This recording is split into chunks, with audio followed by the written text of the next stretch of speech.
Now, Washington Mornings on the Mall. 105.9 FM. And AM 630. WMAL. 607 on WMAL. Neiman and Wilson in the house this morning. By the way, still your last chance to win Bruce Springsteen and the Easter Band tickets. Right. Coming up later in the program in the 8 o'clock hour. So you want to be listening to that. We got Trevor Maddich coming up next hour talking about RG3, Jake Tapper, Brett Baer, also in the 8 o'clock hour. Yeah, it's an all-star lineup right there because this is where Washington comes to talk. Indeed, and right now we're going to talk to Peter MORICI, University of Maryland economist. You can follow him on Twitter. PMORICI1 is his Twitter handle. Doctor, good morning. How are you? I'm happy. Fantastic. So there's been a lot of talk this week about student loans and interest rates going up, perhaps doubling.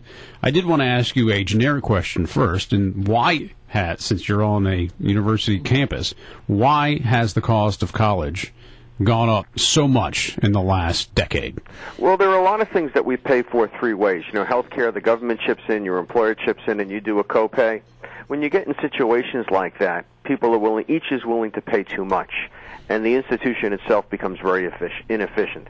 You know, education simply costs too much in the United States because it's not run very well, but it's encouraged to be so because of the way we finance it. Students take out these loans. They don't pay attention very much to what they will earn when they get out. They think there's going to be a big bonanza when they're 17, and there isn't when they're 21.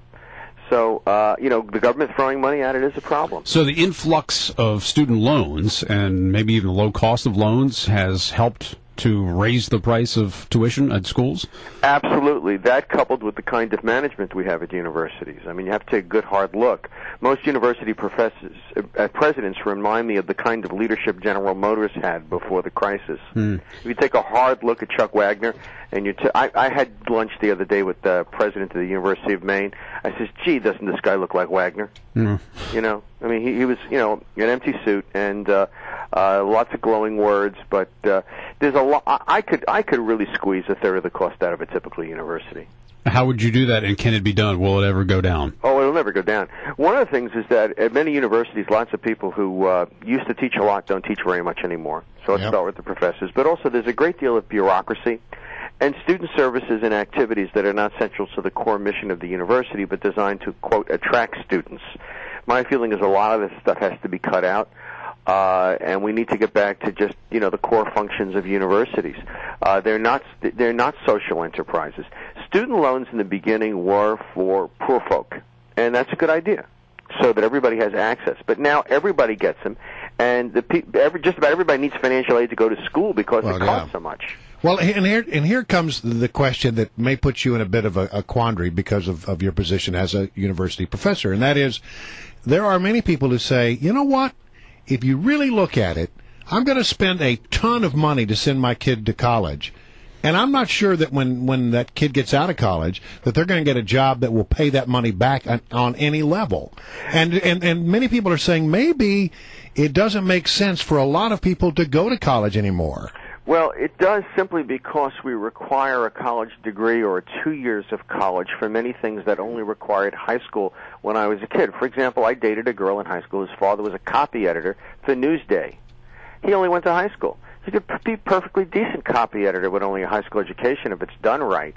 But in a lot of ways, we're doing some of high school and college because the high schools don't do a very good job. Mm-hmm. The other thing is high schools don't encourage, and the whole educational system doesn't encourage kids to study anything useful. When the president goes to high schools, he encourages them to become social workers. When I was a kid, I read about Thomas Edison, Carnegie Mellon, people like this. Now they read Maya Angelou and they study white guilt and things of that nature. I mean, it's all about social engineering and so forth. So the value structure that's imparted on the students is they're not encouraged to make things. Every kid in every private school in Washington has to do a community service project, which means they don't do one. They move plants around old folks' homes and call themselves gardeners. Nobody tells these kids, hey, how about creating a product? How about making something? Now, there always are some engineering clubs that do that, but it's not a general requirement. The wrong values are being imparted to our children by our education system. And I'll stand very firm on that and be willing to debate anybody on that. But who's making the money off of the increased tuition costs or the increased? Well, I think it's more that we have a leisure class at universities, and that is that we have a lot of folk that don't do a lot of teaching, especially at these 4-year institutions that are below, say, the University of Maryland, where I went to school. Those guys don't do real research, but yet they don't teach 12-hour loads anymore. Also, I think if you look at university administrations, they're greatly bloated. Presidential salaries have become much larger. When you spend millions of dollars to build residences, that's money that could have been raised for other purposes, things of that nature.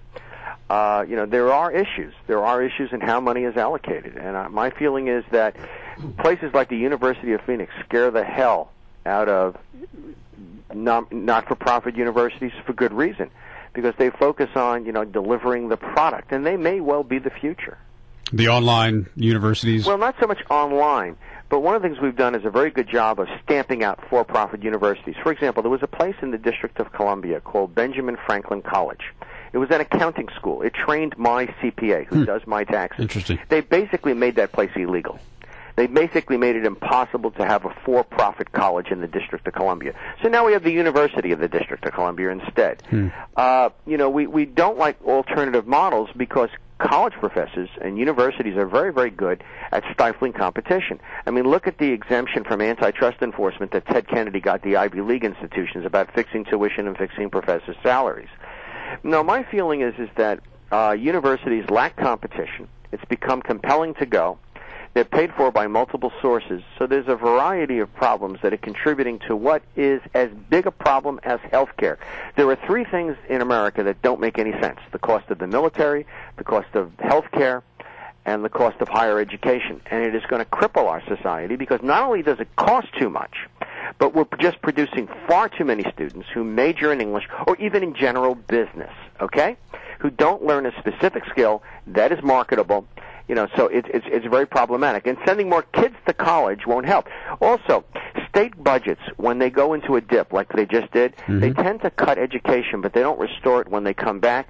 And the way universities have been handling that is by jumping up tuition a lot, and also by cutting out, especially at the community college level, technical programs.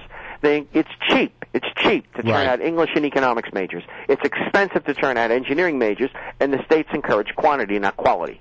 Let me ask you another quick question. Our time is running down very quickly, and that is about Ben Bernanke's recent comments. He seemed to be trying to talk up the economy after, earlier expressing some concerns about the economy. Which is it? I think the recent Fed meeting was the statements that came out of it, both the forecasts from governors and the statements of Ben Bernanke were more political than economic. I think it was a shameful example of trying to avoid taking sides in an election and actually doing so. Anybody who could up their forecast over the last, say, 30 days has got to have their head examined, but many did. But look at some of the characters that the president has appointed to the Federal Reserve. Most of them don't have a strong background in economics, yet they submit forecasts and they get counted. My feeling is this is kind of like Wall Street forecasts. Yes, the Wall Street economists have it's going to be great, buy stocks. It's always great up there. Likewise, coming into an election year, I'm afraid the Fed tried too hard to be neutral this time and failed. All right, Peter, good to have you on as always. We'll talk to you soon. Take care.